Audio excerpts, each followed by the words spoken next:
Айбай дейтін ұялшақ жұлдызнама белгілері 12-ші орында бізде тоқты, ұятсыздау.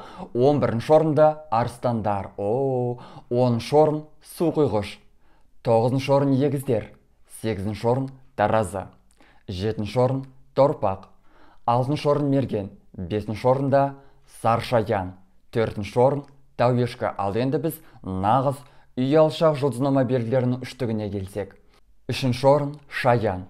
Олар үнемі ішкі сенімсіздігімен күресумен әлек болып жүреді. Себебі көпшіліктің арасында болу, көпшіліктің арасында сөз сөйлеу олар үшін өте бір қиын нәрсе. 2-ші орында балықтар. Көптеген балықтар тым ұялшақ әрі жалтақтау келеді. Көпшіліктің алдына шығып сөз сөйлеу олар үшін бір үлкен азап десек те болады. Тіпті танысуға бару, бейтаныс адамдармен бірге ас ішу олар үшін қиын нәрсе.